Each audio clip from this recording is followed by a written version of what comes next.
입니다. 교회력으로 오늘이 한 해의 마지막 주일입니다. 다음 주부터는 신앙의 새해, 교회력으로 신앙의 새해인 대림절이 시작되어집니다. 그래서 성령 강림 후 마지막 제주일, 오늘이 교회력으로는 이제 한 해의 마지막 주일입니다. 오늘 뜻깊은 이 추수감사주일을 맞이해서 우리 하나님 앞에 예배하시는 우리 사랑하는 성도님들, 여러분의 가정 위에 하나님의 크신 은혜와 복이 넘치기를 주님의 이름으로 축원합니다.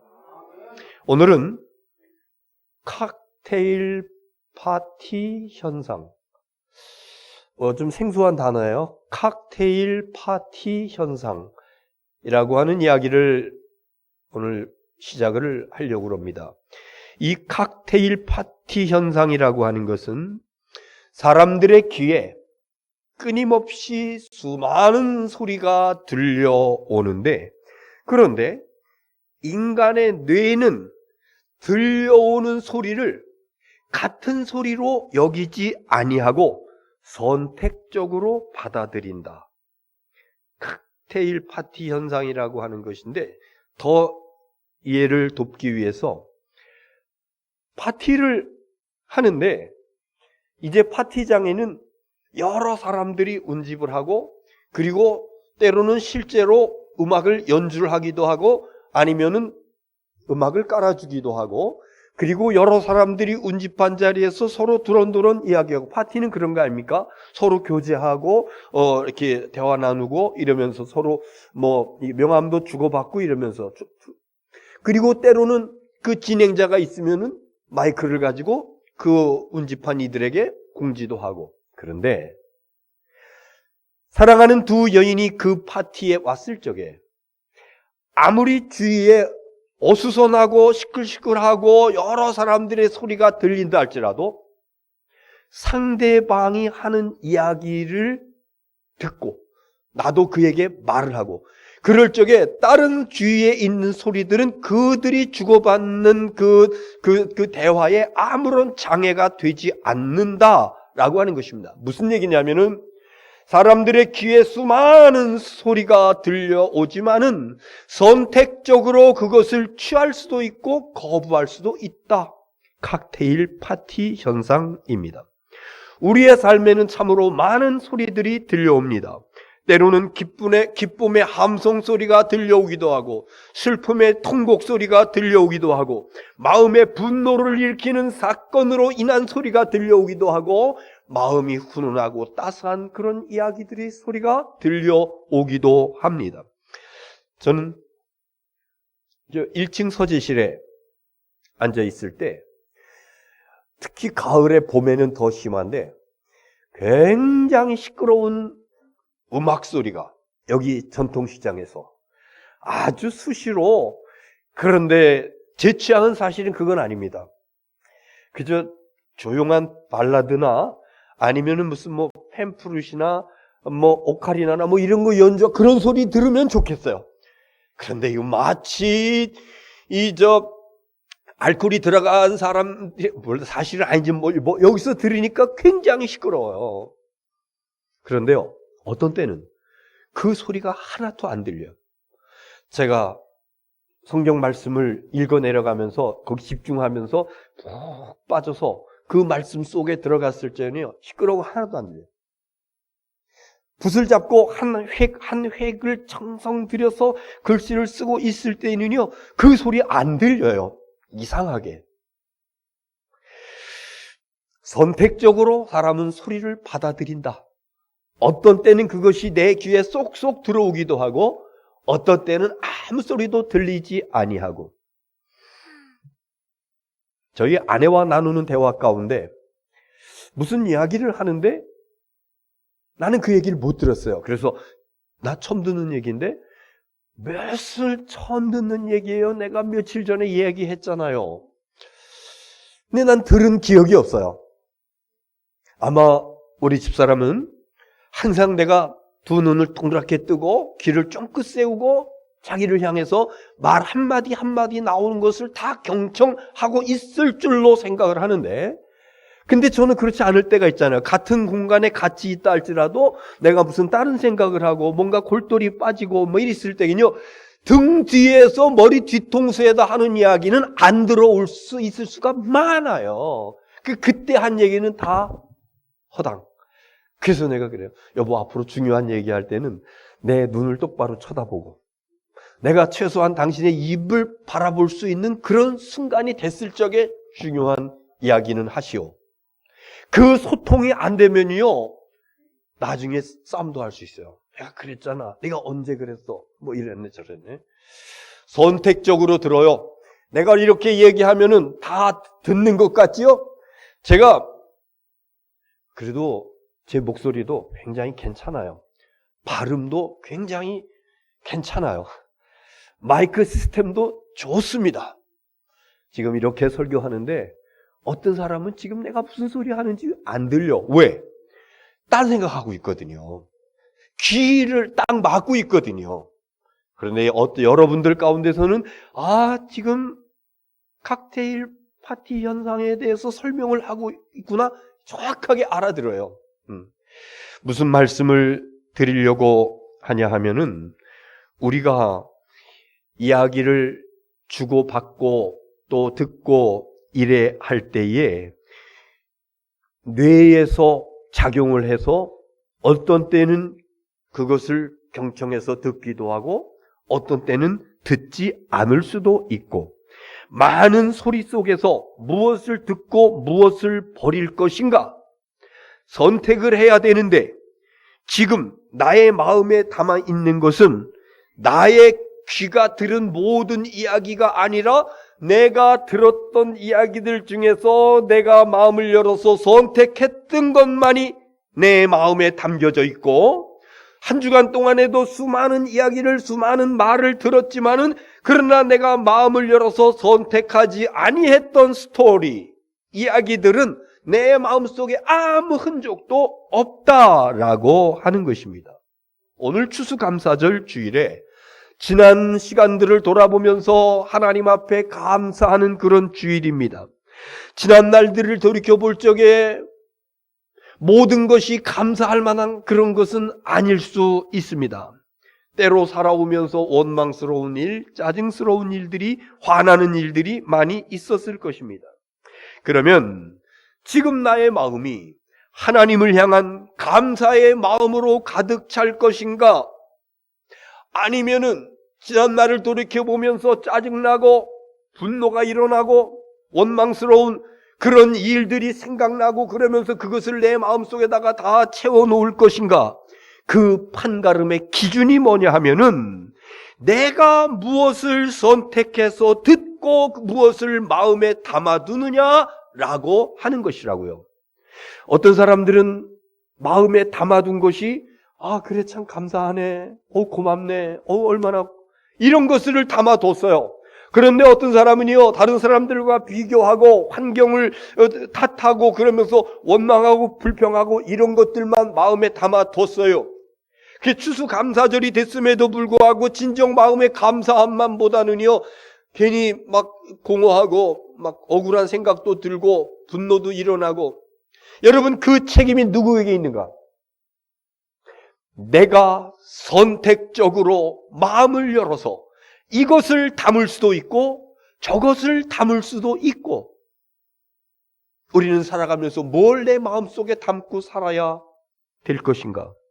여러분, 추수감사절을 맞이해서 하나님께 예배 드리는 가운데 내 마음에 혹여라도 내가 잘못 선택해서 받아들인 걱정이나 근심이나 원망이나 미움이나 시기와 질투, 이런 것들이, 그런 것을 들은 그런 것들이 내 마음속에 담겨져 있다라고 그러면은, 이 시간 하나님의 말씀을 경청하는 가운데 나사렛 주 예수의 이름으로 이 부정적인 말들, 부정적인 생각들 담아둔 것들은 다 물러가고 하나님께서 주시는 평안과 기쁨과 감사가 넘치는 이 시간 될 수 있기를 주님의 이름으로 축원합니다.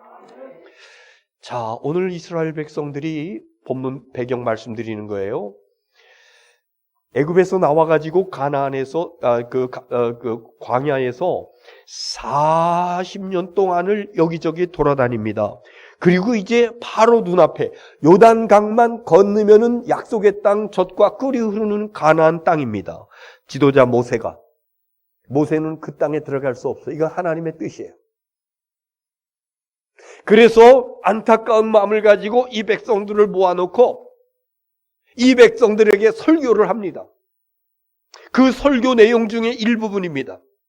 모세의 설교지만은 하나님께서 모세를 통해서 주신 하나님의 말씀인 줄 믿으시기 바랍니다.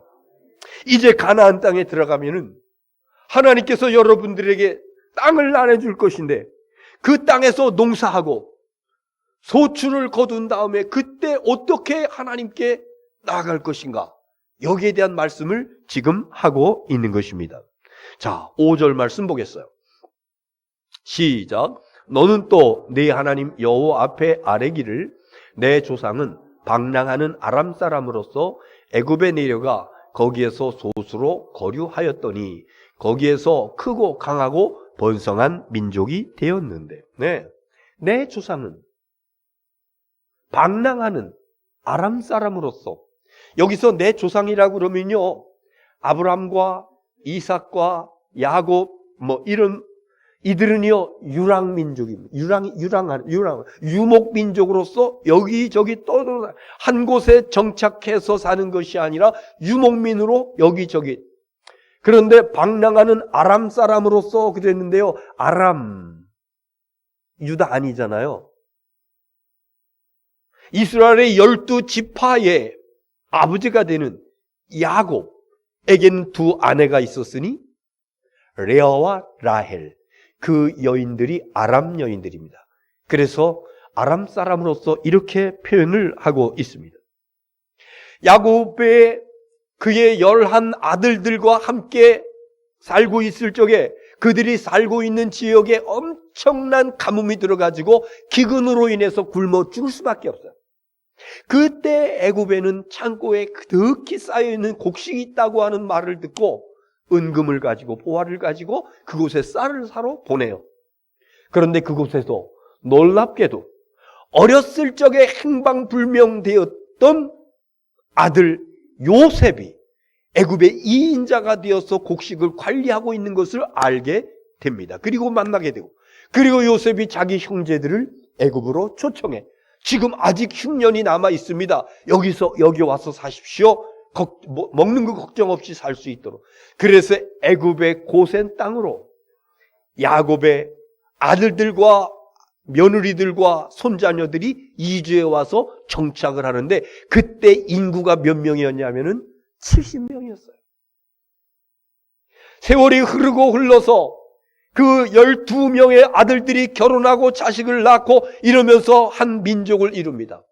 세월이 지났기 때문에 요셉도 죽었고, 요셉을 아는 애굽의 왕도 죽었고, 그런데 이스라엘 백성들은 크게 번창해서 민족을 이루니까 애굽에서 생각할 적에 안 되겠다, 위협을 느끼는 게. 그래서 유대인 말살 정책을 씁니다. 그래서 왕이 내리는 명령이 뭐냐 하면은 아들을 낳으면은 다 죽이시오. 애굽인들 유대인들 가운데서 남자 아이를 낳으면은 다 죽이시오. 산파들에게 엄명을 내리게 됩니다. 그래서 유대인들은 그때서부터 애굽의 노예 생활하면서 먹지도 못하고 자지도 못하고 매일매일 중노동에 시달리면서 고통스러운 나날을 살아가게 되어서 신음소리 하는 겁니다. 아이고 너무 힘들어. 배고프고 지치고 너무 힘들어. 이러면서 신음소리를 내고 있을 때 그 신음소리를 누가 들어? 하나님이 들으셨다고요. 7절 말씀 보겠습니다. 7절 시작. 우리가 우리 조상의 하나님 여호와께 부르짖었더니 여호와께서 우리 음성을 들으시고 우리의 고통과 신고와 압제를 보시고 너무 힘들어서 도저히 살 수가 없어요. 이 압제와 신고, 매운 고통, 견딜 수 없는 고통 속에서 하나님, 살기 너무 힘들어요. 하나님 도와주세요. 그러면서 강제 노역 거기 현장에 끌려가가지고 땀 뻘뻘 흘리면서 기진맥진하며 있는 그 유대인들, 하나님이 그 신음소리를 들으시고 그 노동 현장에 있는 그들을 보셨다고 이렇게 말씀합니다. 그 다음 8절 보세요. 시작. 여호와께서 강한 손과 편팔과 큰 위엄과 이적과 기사로 우리를 애굽에서 인도하여 내시고, 네. 히브리인들 남자아이가 출생하면은 낳는 즉시 다 죽여버려, 이런 왕의 명령이 내려졌는데, 그때 구사일생으로 살아남은 한 사람이 있지요. 나일강의 갈대 바구니에 띄어져 가지고 살아남은 사람이 있죠. 그가 누굽니까? 모세입니다. 모세가 하나님의 은혜로 죽지 아니하고 살아남아서 바로 왕의 공주의 손에 의해서 키워집니다. 그리고 나중에 그가 하나님의 인도하심을 받고 하나님의 부르심을 받고, 그리고 지팡이 하나 들고 바로 왕 앞에 나아갑니다. 바로요, 내 백성을 내놓으시오. 내 백성을 내놓으시오. 우리 이 백성들 광야로 나가서 하나님께 예배할 것입니다. 바로요, 얼마나 강팍한지 말 듣지 않잖아요. 그래서 하나님께서 그들에게 재앙을 내리셔요. 첫 번째, 두 번째, 맨 마지막 재앙, 10번째 재앙 뭡니까? 죽는 거예요. 사람이고 짐승이고 초태생이 죽는 거예요. 이스라엘 백성들은 하나님께서 미리 말씀해 주셔, 어린 양을 잡아가지고 문설주와 인방에 그 피를 발라라. 피를 바르지 않은 그 애굽의 백성들은 첫 장자가 죽고 짐승의 초태생이 죽고, 그래서 사방에서 울고 불고, 그러니까 바로도 손을 들고 졌다, 네 백성들 데리고 나가라고. 그래서 출애굽이 시작된 것입니다. 이래서 출애굽 여정의 40년 만에 9절에 있는 말씀 보겠습니다. 시작. 이곳으로 인도하사 젖과 꿀이 흐르는 땅을 주셨나이다. 아멘. 예, 젖과 꿀이 흐르는 땅, 천신만고예요. 애굽에서 야곱이 70명을 이끌고 애굽에 내려간 지 400년 동안이에요. 그 노예 생활한 게. 그리고 모세가 나와가지고 거기 뱅뱅 돌면서 돌아다닌 것이 40년이에요. 440년 동안 천신만고 끝에 가나안 땅에 들어가서 거기서 농사를 지어서 첫 번째로 수확을 해가지고 그 소출난 것을 가지고 어떻게 해야 될 것이냐. 10절 시작. 여호와여, 이제 내가 주께서 내게 주신 토지 소산의 만물을 가져왔나이다 하고, 너는 그것을 내 하나님 여호와 앞에 두고 내 하나님 여호와 앞에 경배할 것이며, 네, 하나님께서 내게 주신 토지, 여기서 농사를 지어가지고 만물을 가지고 왔습니다. 만물이 뭡니까? 제일 큰 자식을 뭐라고 불러? 맞이라고 그러죠. 맞자에다가 디귿 받침입니다. 맞물이라고 하는 것은 처음 것을 그것을 가져왔나이다.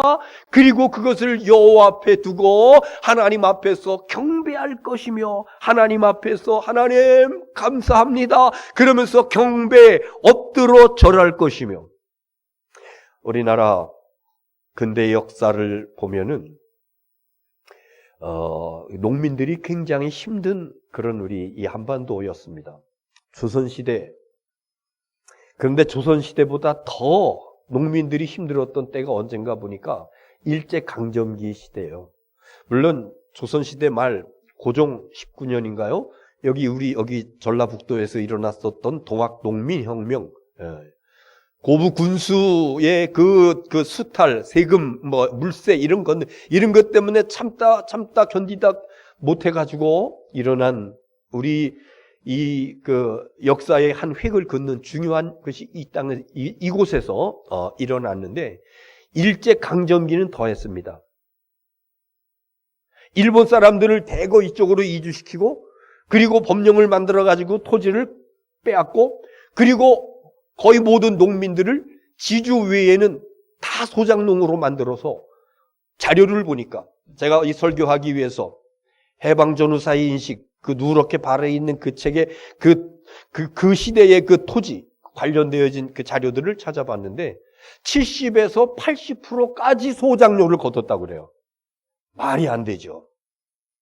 아마 요즘은 남의 토지를 농사를 짓는 분들은 한 20% 정도는 그 정도도 안 되는 분 있습니다만 7, 80%. 그러니까 그 줄임배를 춘궁기가 되면은 또 비싼 세를 주고 지주에게서 쌀을 빌려다가 먹고 갚아야 돼요. 그래서 계속적인 가난의 순환입니다.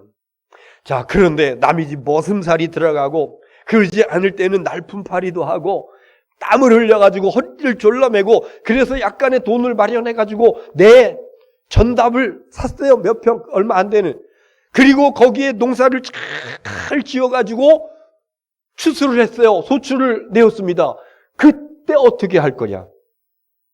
지금까지 얼마나 배고프게 살았는데 그 자식들이 쳐다보고 있는데 그거 가지고 어떻게 할 거냐?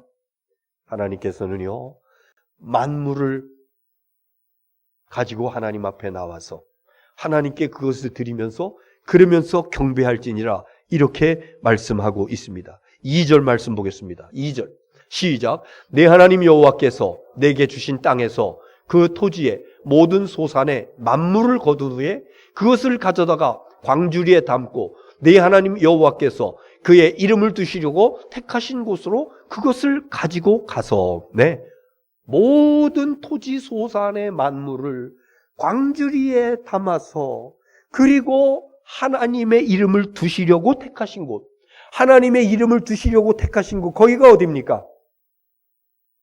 요 근래의 설교 가운데 요 내용들이 여러 번 나왔었어요. 내 이름을 그곳에 영원히 두리라. 어디에다가? 성전에다가. 그래서 하나님의 교회는요, 하나님의 이름을 영원히 두는 곳입니다. 그리고 하나님의 영광의 임재가 있는 곳입니다. 그리고 하나님께서 만나주시고 하나님께서 죄 문제를 해결해 주시고 하나님께서 기도를 응답해 주시고 은혜와 축복을 주시는 이 성별된 거룩한 처소, 이것이 바로 하나님의 몸된 성전인 줄 믿습니다. 이 성전에 바구니에 담아서 가지고 나오라. 그리고 4절 보세요. 시작. 제사장은 내 손에서 그 광주리를 받아서 네 하나님 여호와의 제단 앞에 놓을 것이며, 제사장은 그것을 광주리를 받아가지고 어쩌면 이렇게 똑같을까요? 오늘 이 강단 장식한 것이 오늘 본문에 있는 이야기하고 똑같습니다. 여러분들이 농사 지었던 것들 가운데서 이것저것 가지고 와서 어떤 것은 바구니에 담고 이렇게 아름답게 꾸미고, 우리나라 오곡백과 그러죠. 오곡, 쌀, 보리, 콩, 조. 여기 보니까 조도 있어요. 수수도 있어요. 이게 누가 농사 지었나? 수수도 까만 수수가 있고 노란 수수가 있고 찰수수가 있고 매수수가 있고 서숙이 있고 감, 사과, 고구마, 쌀보리, 여기는 갓도 있습니다. 그런데 갓 위에 아욱도 있네요. 아욱이 요즘 철도 아닌데 아욱도 있네요. 얼마나 뒤에서는 안 보이실 텐데 이런 거야. 만물을 가지고 바구니에 담아서 가지고 오면은 제사장은 그걸 가지고 내 이름을 두는 거룩한 그 처소의 제단에다가 이것을 놓으라. 그래서 참 여러분들께서 이렇게 정성껏 모아주셨고 또 어저께 그저께인가요? 여선교회 여러분들이 몇몇 분들이 아침 일찍 새벽같이 나와가지고 이것을 다 이렇게 진열해 주시고 그랬는데, 예년에 보면은 여러분들이 추수감사절에 사진 찍는 분들이 많더라고요. 그 사진만 찍지 마시고 앞에 나와서 하나하나 다 보십시오. 그러면서 감사하십시오. 하나님께서 주신 것입니다. 하나님께서 햇빛과 하나님께서 비와 여러 가지의 환경 이런 것들 주셨기 때문에 하나님 감사합니다. 자, 그런데요, 오늘 본문에 2번씩이나 만물이라고 하는 단어, 처음 것이라고 하는 단어. 이게 뭔 뜻인가? 처음 것을 가지고 나와서 제단에 바치라라고 하는 이야기가 뭐냐? 두 가지 의미가 있는데요. 하나는 첫 것을 하나님께 바친다라고 하는 것은 나머지의 이 모든 것들이 하나님의 것입니다 라고 하는 믿음으로 처음 것을 구별하는 것입니다. 하나님께서 그렇게 받아들이셔요. 우리가 만물 처음 것을 구별해서 하나님께 드리면은 내 아들이, 내 딸이 이 모든 것들을 내 것이라고, 하나님의 것이라고 이렇게 인정하는구나. 그래서 하나님께서 그 드리는 것을 기뻐하시고 기뻐 받으시고 받으신 하나님께서 놀라운 은혜와 축복을 허락해 주시는 줄 믿습니다. 그래서 우리 한국 기독교인들의 신앙 가운데 이 첫열매 신앙이 얼마나 만연되어 있는지요. 참 귀한 신앙인데, 첫열매, 첫 시간, 저는 첫 시간 굉장히 강조합니다. 하루의 첫 시간, 새벽. 일주일의 첫 시간, 뭡니까? 주일 성수.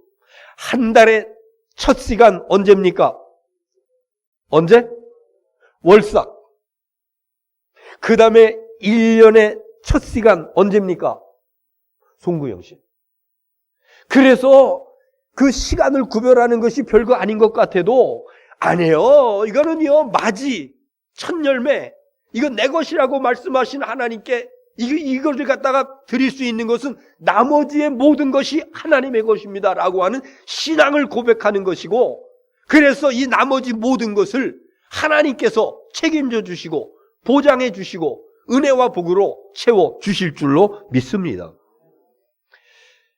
요즘도 그런 분들이 계시겠습니다만은 옛날 부모님들 가운데는 초태생은 하나님 거다. 그래서 처음 난 자식을 하나님께 바쳐요. 아들이건 딸이건 이건 초태생은 하나님의 것입니다. 이렇게 각을 떠 그런 게 아니고 하나님께 바친다라고 하는 이야기는 우리의 신앙 가운데에는 주의 종으로 만들겠습니다. 그리고 그렇게 자라나는 아들이든지 딸이든지 난 부모님이 하나님께 서원을 해서 주의 종이 됐으면 좋겠대. 그래서 그도 어려서부터 열심히 신앙생활하고 기도하는 가운데 하나님께서 그에게 소명을 주셔요. 하나님께서 부르시는 확실한 응답을 주십니다. 그래서 목회자가 돼요. 또 선교사가 돼요. 해외에 나가서 선교하는 선교사도 있고 국내에서 선교하는 선교사, 사회 선교, 학원 선교, 직장 선교, 여러 곳에서 하나님께서 주신 부모님이 소원하신 그 첫열매 이거 하나님께 드린다고 하는 그 소원대로, 그리고 또 자기도 그 준비를 하고 기도하고 또 소명을 받고, 그래서 이렇게 복음을 전하는 그 현장에서 사명을 감당하는 그런 분들이 많이 있습니다. 여러분, 만물을 구별한다고 하는 것, 첫열매를 구별한다고 하는 것, 초태생을 구별한다고 하는 것, 이것은요 모든 것의 주재권자가 하나님이시라고 하는 신앙 고백이에요. 나의 주인이 하나님이시고, 그래서 이거 만물입니다, 이게 처음 열매입니다 이러면서 바구니에 담아서 가지고 나올 적에 하나님 나를 통치하시옵소서, 하나님 나를 다스려 주시옵소서, 하나님 내 가정을 인도하여 주시옵소서, 이런 고백이 담겨져 있는 것입니다. 그래서 이 믿음과 이 고백과 이 정성을 하나님 앞에 나와서 하나님 이러면서 주님 앞에 나올 적에 우리 하나님께서 그 정성과 그 믿음과 그 고백을 들으시고 기뻐 받으시고 한없는 은혜와 축복을 허락해 주실 줄로 믿습니다. 또 하나, 처음 것을 바친다고 하는 것에는 어떤 뜻이 있냐면요, 감사의 뜻이 담겨 있는 거예요. 오늘 성경에 우리가 아까 읽으면서 봤습니다마는 지난 날 동안에 방랑객처럼 살았습니다. 그렇잖아요. 아브라함과 이삭과 야곱 그 주상들이 여기저기 옮겨다니는 유목민으로 방랑객으로 살았습니다. 그리고 애굽에서 심한 고역에 시달리면서 400여 년 동안을 살았습니다. 광야 생활을 하면서 모래먼지가 휘날리는데 천막 쳐놓고 그러면서 40년 동안을 뱅뱅 돌면서 힘들고 어려운 생활을 했습니다. 그런데 지금 정착해서 농사 짓고 소출을 얻게 하시니 감사합니다. 그래서 지난 날을 돌아보면서 진심으로 감사하는 마음이 만물을 하나님 앞에 드리면서 하나님 앞에 예배하는 이 행위 속에 담겨 있는 것이요, 지난 날에 하나님께서 주신 것을 돌아보면서 감사하는 그 중심, 그 마음을 하나님께서 기뻐 흠양하실 줄로 믿습니다. 22년 추수감사주일에 우리 대한민국의 상황은 녹록지만은 않습니다. 코로나의 여파 아마 제1 요인이겠죠. 그리고 러시아의 그 침공으로 인한 전쟁으로 인해서 아무튼 우리나라뿐만 아니라 세계 경기가 지금 다 다운되어 있고 굉장히 힘든 그런 시기를 살아가고 있습니다. 그러나 여러분, 지난 날들을 돌아보십시오.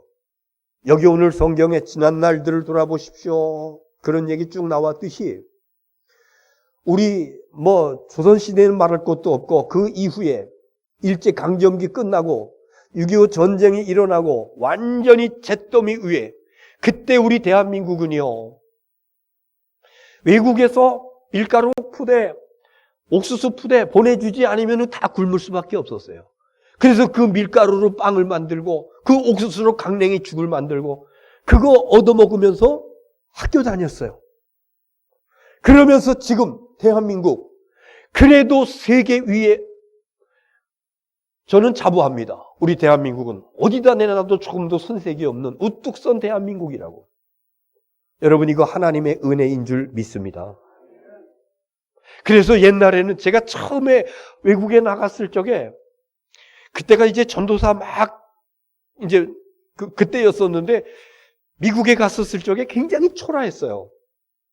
대한민국 국민이라고 하는 것이 내가 나 자신을 봤을 때도 행색이 좀 초라했고 막 이랬어요. 그런데 얼마 후에, 얼마 있다가 이제 여러 가지 성지순례라든가 이런 거면서 외국에, 그때는 한국의 위상이 달라졌어요. 외국인들이 한국을 보는 그런 시선이 달라졌어요. 지금은요, 코리안, 어마어마한 인정을 받고 칭찬을 받고 사랑을 받고, 여러분, 하나님의 은혜요 축복인 줄로 믿습니다. 지금은 농경시대는 아니에요.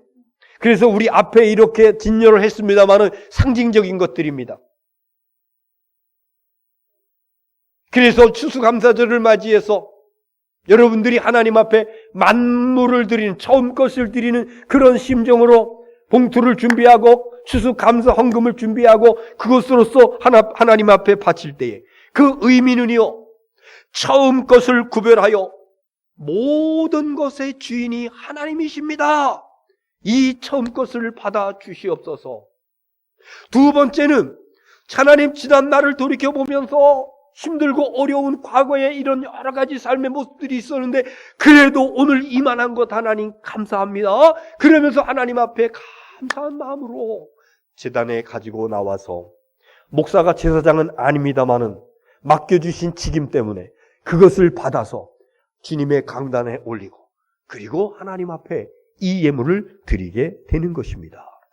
자, 11절 말씀 보겠습니다. 11절 시작. 내 하나님 여호와께서 너와 내 집에 주신 모든 복으로 말미암아 너는 레위인과 너희 가운데 거류하는 객과 함께 즐거워할지니라. 오늘 말씀의 제목이 여기서 나왔어요. 여호와께서 너와 네 집에 주신 복으로 말미암아, 하나님께서 내게 주신 복으로 말미암아, 돌아봤을 적에 30년 전, 50년 전 우리 대한민국의 여러 가지의 그 힘들고 어려웠던 돌아볼 적에 지금 우리의 모습은, 지금 나의 모습은, 제가 잘 알고 있는 그 분 가운데 김혜자라고 하는 분이 있어요. 여러분들도 아실 거예요. 유명한 사람이니까. 탤런트 김혜자. 그의 저서 가운데 꽃으로도 때리지 말라, 그 책의 내용 가운데 이런 글귀가 있습니다.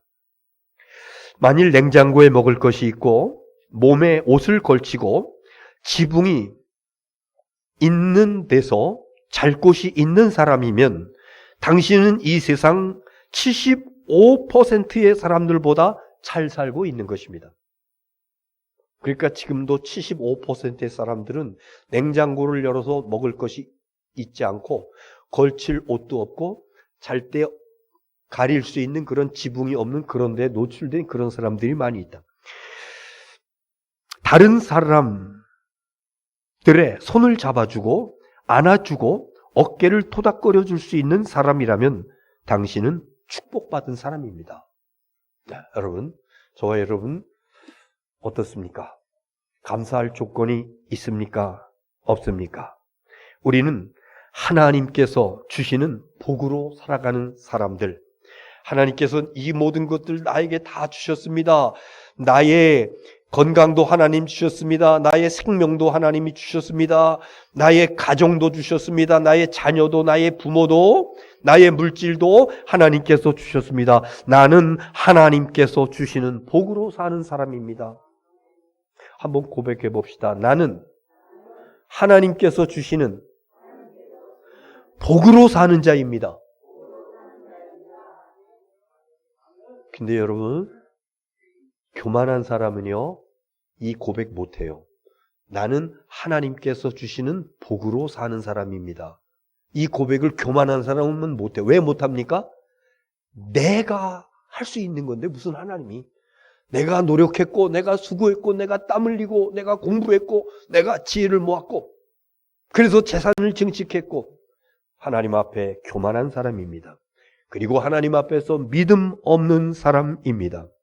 믿음이 있는 사람이, 겸손한 사람이 고백할 수 있는 것, 다시 한번, 나는 하나님께서 주신 복으로 사는 사람입니다. 할렐루야! 아멘!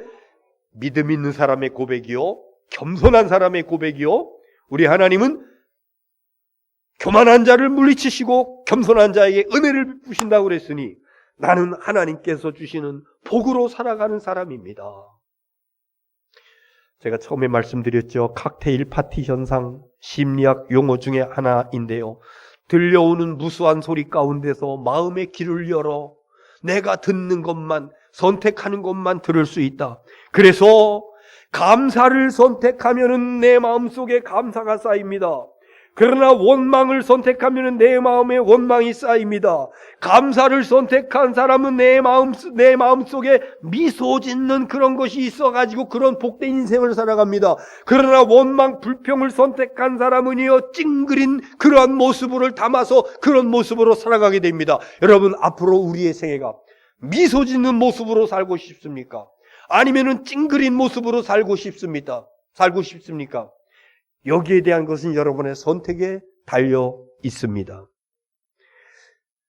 간절히 바라기는 지난날에 힘들었던 것을 회상하면서 오늘 이 특별한 추수감사주일에 하나님께 감사함으로 인해서 하나님께서 우리의 모든 것을 책임져 주시고 보호하시고 인도하시는 더 큰 은혜와 복을 받아 누리며 살아가는 저와 여러분 될 수 있기를 주님의 이름으로 축원합니다. 기도하겠습니다.